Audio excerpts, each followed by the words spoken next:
All right, so this is a FOIL type situation. 10 plus 3 root 7 times 10 minus 3 root 7. So 10 times 10 is 100. 10 times 3 square root 7 minus 30 square root of 7. Whoa. Then I go to the next, so plus 30 square root 7. And now I've got 3 root 7 times negative 3 root 7. Negative 9 square root of 49, which is, of course, 7. So this is 9 times 7, which we know is, that's exactly right. So now I've got 100 and negative 63, which would leave me with what? 37. These two cancel out.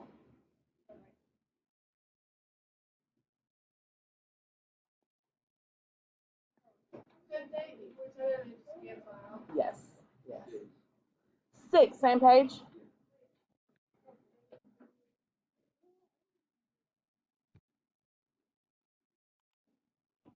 6 on the same page. 4 times the third root of negative 9 times 7 times the third root of 48. I'm going to go ahead and take that negative out there. So this is negative 4 cubed root, just because it'll throw you. But because it's an odd root, I don't have to worry that i's are imaginary. It just keeps the sign. 9 times 48, actually, let's do bless you. Negative 4 times 7 is negative 28. And what's 9 times 48? 432. Is there a perfect cube I can take out of 432? There you go. 216 and 2. The cube root of 216 is 6, so I have negative 28 times 6 times the cube root of 2. So it's a really big number, but what is it? 168 cube root of 2.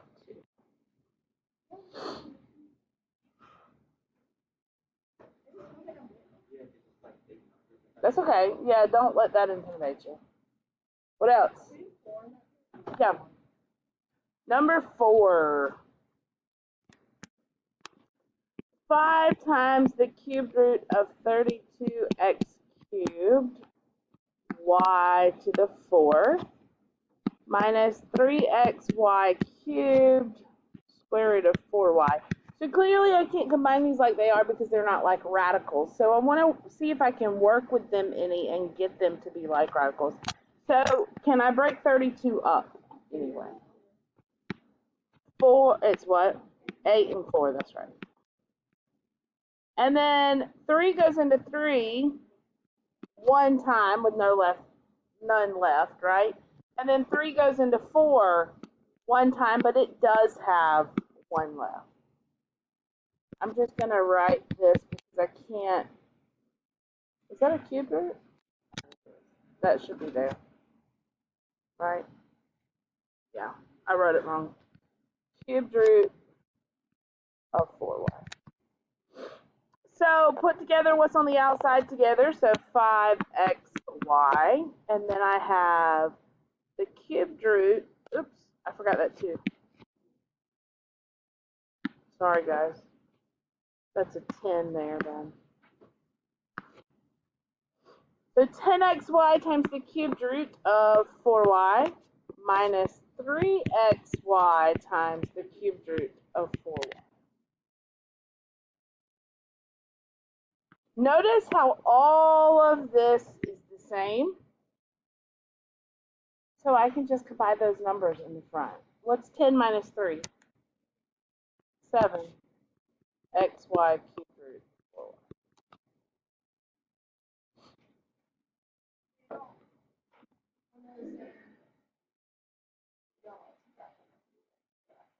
Just the numbers, yes, when everything's the same. Yep. I read it wrong too whenever I did it first. And if you did that, then they wouldn't be like terms and you couldn't go any further. Yes? You mean the first page? Well, the back of, yeah, I got you. Number 20. I've got the square root of x minus the square root of 8 times the square root of x plus the square root of 2. So I'm going to distribute through. Square root of x times square root of x is x. Square root of x times the square root of 2 is the square root of 2x. Did that first one confuse anybody? We talked about that yesterday a little bit. I can't remember if it was in here or in third block. Anytime you multiply something by itself that's under a radical, it just leaves you with that original. Because this would be the square root of 9, which is 3. This would be the square root of x squared, which is x. So that cancels out those radicals, essentially, is what it does. Minus the square root of 8x minus the square root of 16. So I need to see if I can simplify any of these radicals, and in fact, this one will, and this one will. So I have x plus the square root of 2x minus 8 breaks down in 4 and 2, and I still have that square root of x. And the square root of 16 is 4. So this gives me x plus the square root of 2x minus 2 square root of 2x, because I'm going to put those back under the same radical, minus 4. Now what do you notice about these two? You can subtract them. There's an imaginary 1 there. So this becomes x. What's 1 minus 2? Mm-hmm.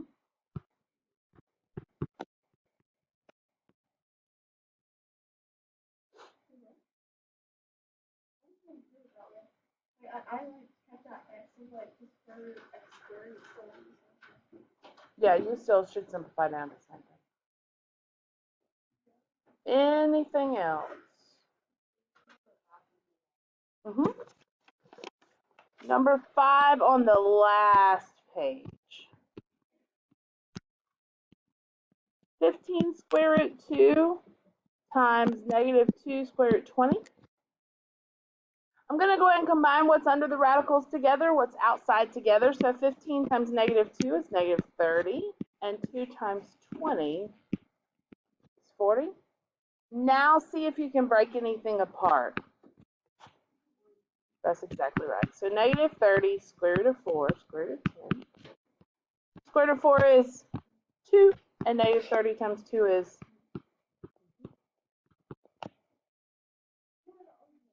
good.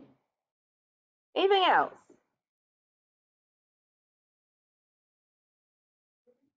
Mm-hmm.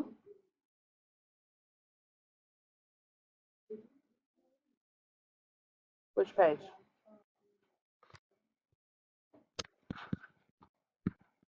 5 root 5 minus 2 times root 5 minus 1. Again, a foiling problem. 5 times the square root of 5 times the square root of 5. Well, these two multiplied together give me what? 5, or the square root of 25, which is, so I get 25 altogether for those two things. So I've got 25 minus 5 root 5 minus 2 root 5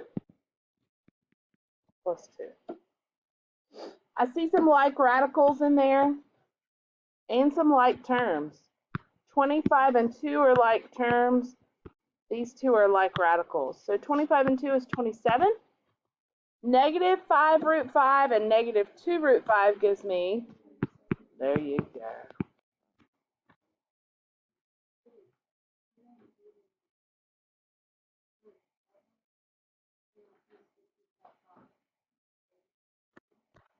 You're talking about this part over here? Well, square root of 5 times the square root of 5 is the square root of 25, which is just 5. So that 5 was already outside, and then these two made 5. And then I multiplied them together.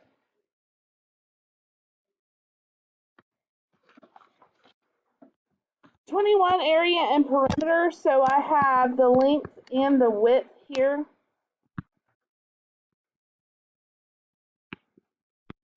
The length, let's see, looks like 7 root 6 plus root 3, and the width 4 minus root 6. So for area, I'm just going to multiply the two together.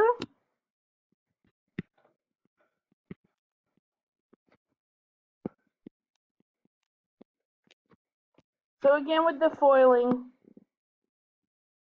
that would be 28 times the square root of 6 minus 7 times square root of 6 times square root of 6 is 6, plus 4 times the square root of 3 minus the square root of 18. So we have 28 times the square root of 6 minus 42 plus 4 root 3 minus the square root of 18. And I'm going to see if I can simplify any radicals here. I know 9 and 2. I don't think 3 is going to break up. I don't think 6 is going to break up. 9 and 2 becomes what? 3 root 2. So I have 28 square root of 6 minus 42 plus 4 times the square root of 3 minus 3 times the square root of 2. And I can't do anything with it there, so I leave it just like that.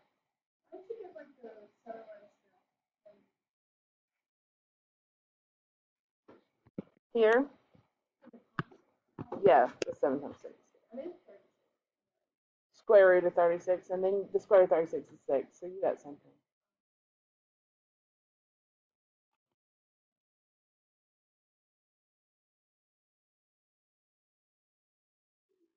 All right.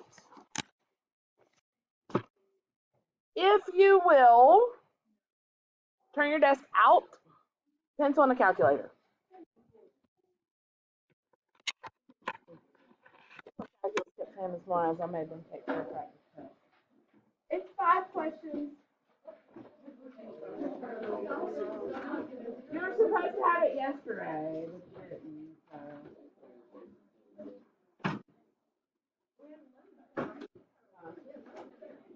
No, but you were supposed to have it.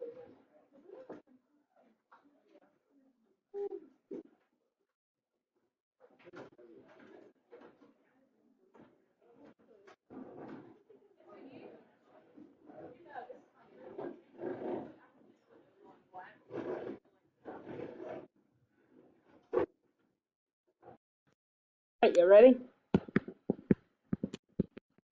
Talk about dividing radicals then. We've talked about simplifying, we've talked about adding, subtracting, multiplying, so now all that's left is dividing. And we have theoretically done this already when we worked with radicals. It was just with square roots. Now it's with other roots. It's with third roots and fourth roots and so on. So that's why we are kind of pushing on through, because it's the same concept, it's just with other roots. So we'll start with square roots and then work our way up a little bit. If you notice up at the top, it says to divide coefficients and then use the quotient rule. And it says that the nth root of A divided by the nth root of B equals what? What happens there? What does the rule of radicals say? If they have that same root, you can divide them under the same radical. So in other words, if I had something like the square root of 10 over the square root of 2, that would just become what? The square root of 5. They could both be combined under that same radical. So that's what that property is telling us.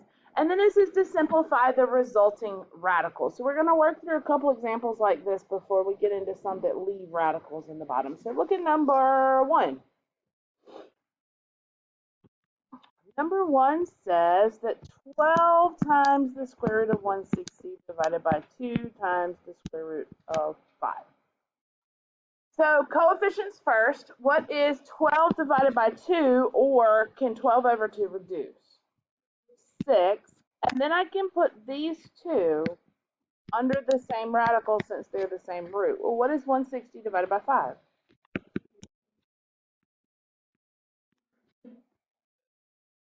So now I want to see if I can split this up. Is there a perfect square? Yes, go ahead. 2 and 16, that's exactly right. So I got 16, I got 2. The square root of 16 is 4. So this simplifies down to 24 root 2. Does that make sense? Pretty easy. How about number 3? 3 gets into some variables here, but it's the same exact concept. I've got the square root of x cubed y to the 9th over the square root of x squared y to the 5th. So since they are both under the same radical, I can put them together and have the square root of x3 y9 over x2 y5. And now I have to go back to those exponent properties that I learned back in the second unit, right? Or first unit. You subtract them when you're dividing. That's exactly right. So 3 minus 2 is 1. That's right. And then 9 minus 5.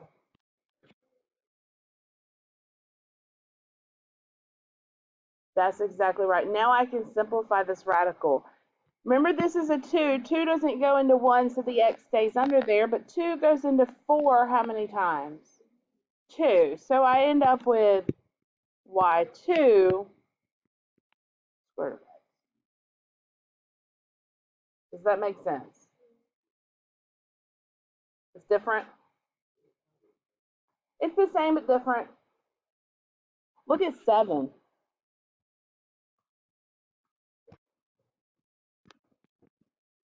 I've got the cube root. This time everything is under the same radical. Tell me what in the world you think I could do.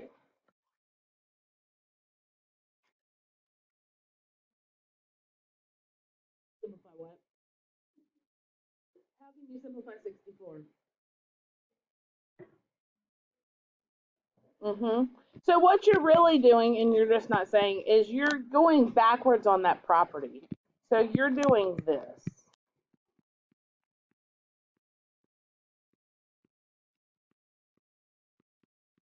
Do you agree?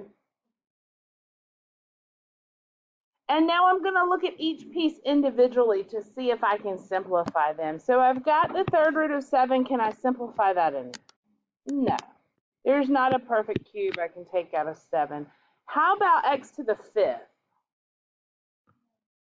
3 goes into 5 how many times? How many are left? 2. And on the bottom, somebody said we could do 64. It's a perfect cube, and it's 4. That's exactly right. And 3 goes into 6 how many times? 2. That also is a perfect cube. Now I can put what's under the radicals together. So I have x and the cubed root of 7x squared. Is that simplified? Yes. When do I run into a problem with fractions and radicals?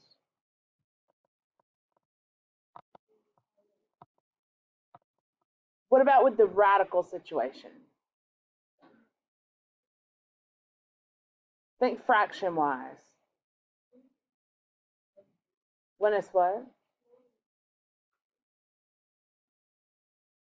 When can I not have a radical with a fraction? When it's where? On the bottom. Y'all remember that, where we had to get rid of the radical in the bottom of the fraction? So, but if it's in the top, I'm okay to leave it. But if it's in the bottom, I have to take care of it, and that's what we're fixing to talk about, how we take care of it in the bottom. But this is simplified because my only radical sits in the top. Any questions? Y'all want to do one more like that? Let's do any particular 1 through 8. Huh? Yep, that's your final answer. 2 or 4?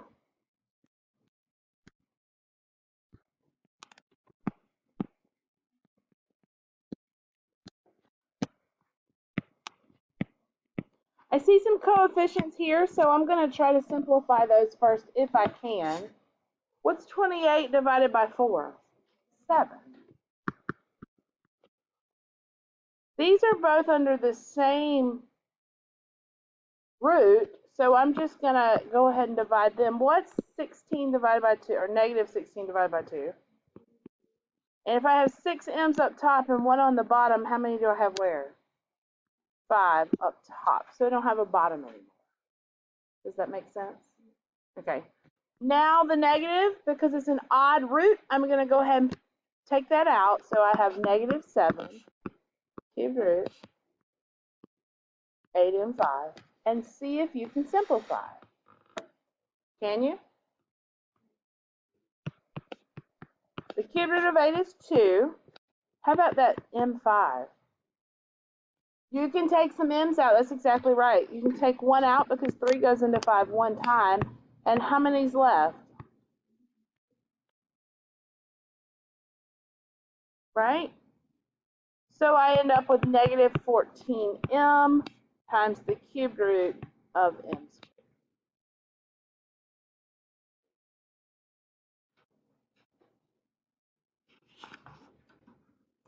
What happens when I have a radical in the bottom? So there are two situations, and they're both listed there for you. Situation number 1, this is kind of like whenever we had an I in the bottom as opposed to a complex number in the bottom, and we had to do two different things there in the bottom. If you have a monomial denominator, in other words, monomial means what?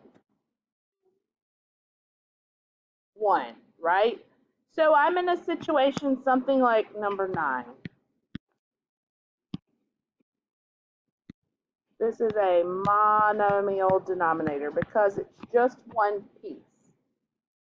If you get in this situation, then you multiply the top and the bottom by whatever's in the radical. Okay, and you'll want to simplify any radicals that you can first and then multiply. So I need to multiply the top and the bottom by what here? Square root of 5. I do it to the top and to the bottom.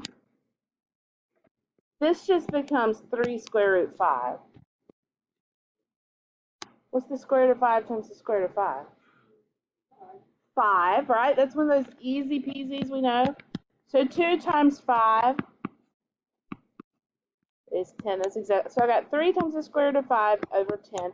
And I want to look, can I simplify anything else? Because now I'm back up to doing what I was doing in the beginning. Is there anything I can simplify? Coefficients, radicals, anything? No, and that's how I know when to stop.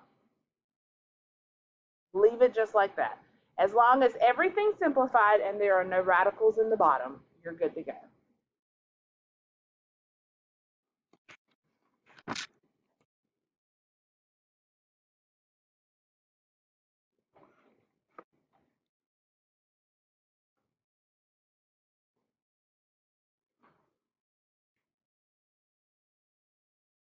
Look at number 8. Let's do 11.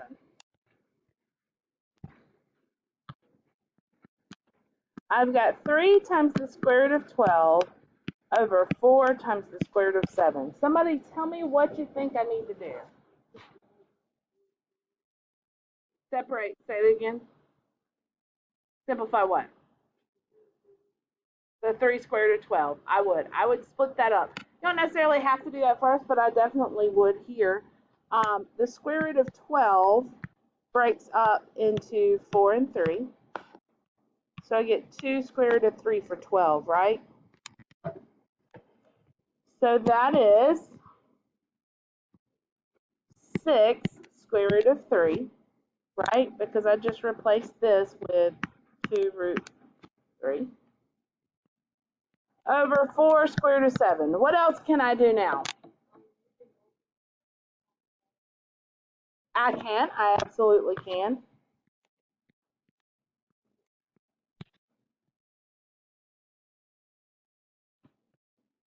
I have 6 times square root of 21. That's exactly right. Over 4 times 7, which everybody's saying is 28, and you're exactly right. So 6 root 21 over 28. Am I done now? Can you reduce anything? What can you do? 6 and 28 both reduce. You can divide both of them by 2, and so I get 3 square root of 21 over, not today, don't do this today.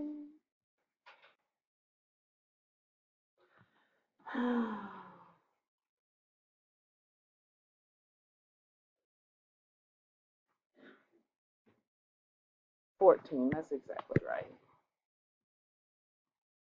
Yes, no, maybe so?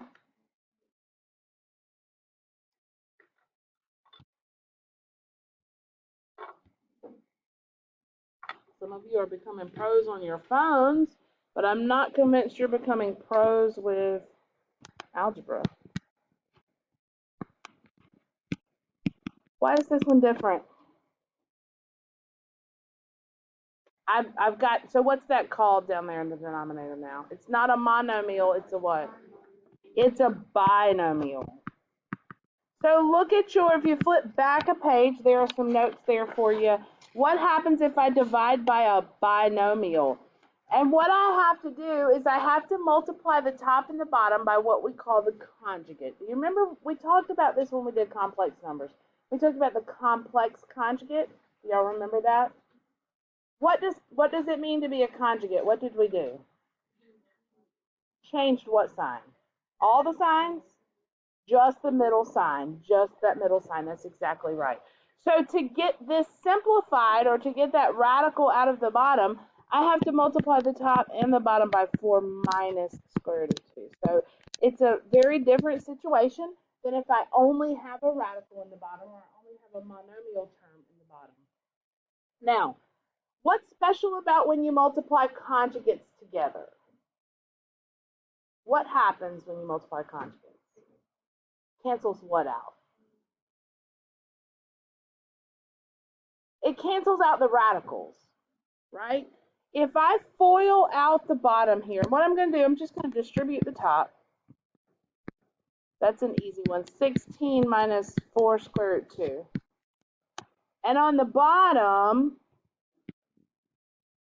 I get 16 minus 4 times the square root of 2. Now I got to go to the second term. Plus 4 times the square root of 2. What's the square root of 2 times the square root of 2? 2. What do you think, Aiden? You agree or disagree?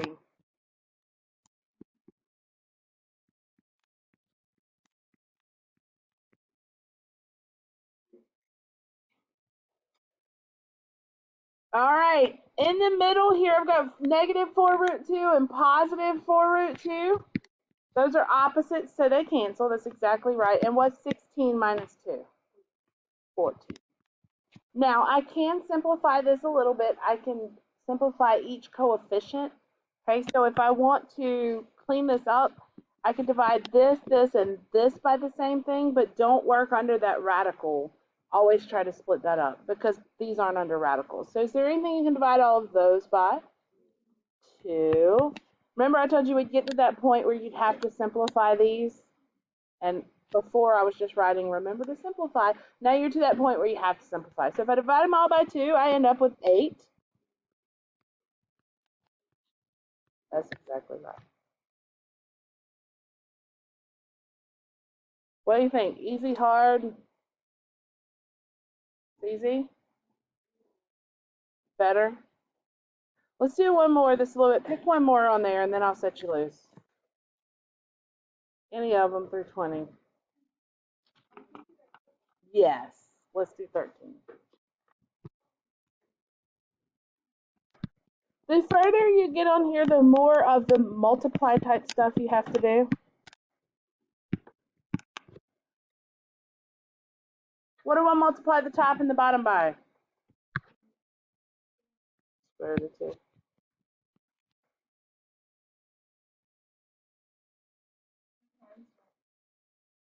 Only when you're adding or subtracting in the denominator.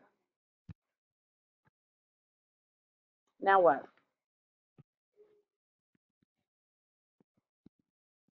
This is a distribute problem.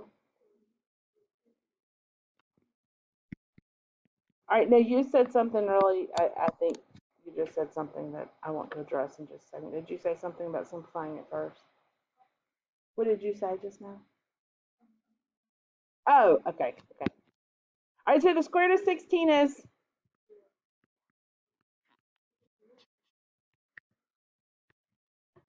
2 over 2 is 1.